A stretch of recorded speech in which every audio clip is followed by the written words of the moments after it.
So, no, I wouldn't say I have a passion for HR. Welcome back to Human Resources for the People. It's a human capital revolution. All right, so today we're going to be talking about Starbucks firing the lead union organizer. Now, this is a hot one. This is pretty interesting.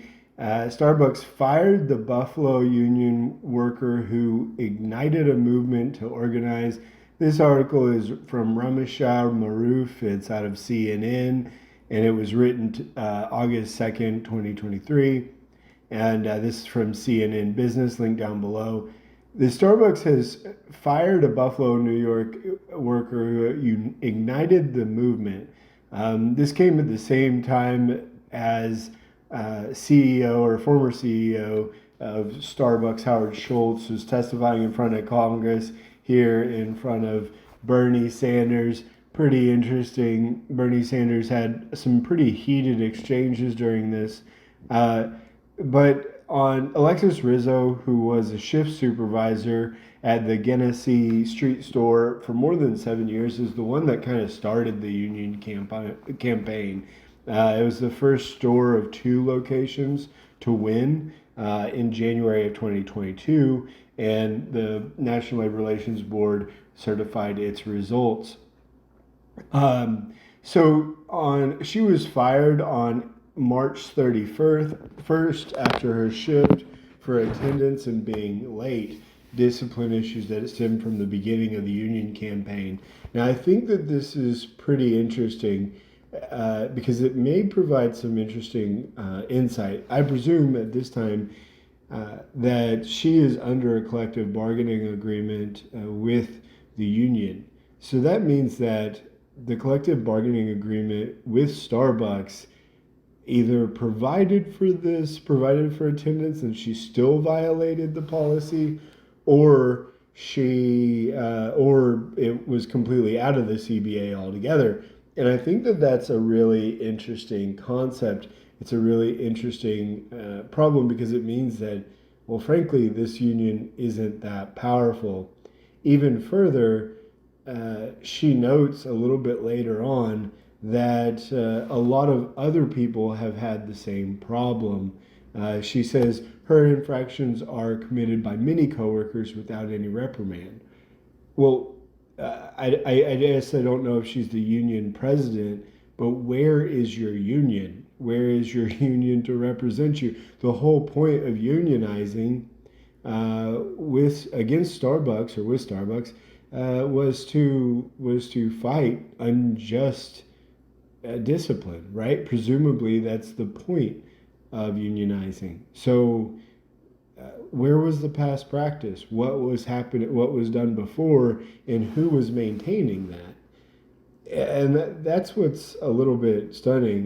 Starbucks spokesperson says that they were on a progressive disciplinary track, and she was late 1 hour after the store opened. Allegedly, they've kind of set her up to fail by making her oversleep with the opening and closing schedule that they gave her, which again, she's been on the contract for at least 3 months. Where is the union? What kind of union did she sign up with if they're not managing or at least have some sort of responsibility with respect to the opening and closing schedule? I just find it a little bit frustrating and a little bit absurd, right? That this is all responsibility of the union, and you're one of the people that helped start it. So what's happening? We'll take a look real quick at what the National Labor Relations Board has said. This is pretty important, and this is how the union has a fighting chance. Um, you have the right to join or assist in a union, and you have the right to organize a union to negotiate with your employer, and you have to make sure that you're non-discriminatory with respect to solicitation and distribution.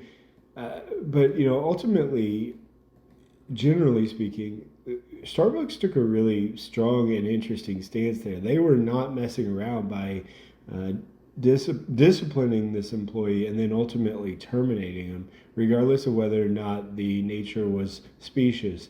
Many employers would probably have backed off and not given her leeway just because of her nature and her status with the National Labor Relations Board.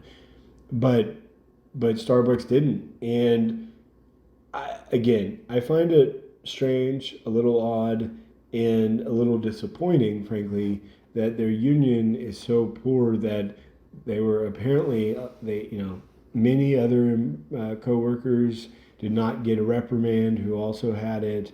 In addition, they were manipulating her schedules and she was missing days and she was terminated for that. But she had been written up, she was on a progressive disciplinary track, so she had been written up multiple times before this had happened. So I just think that this is interesting. It will bring a lot more highlights to this case and a lot more attention.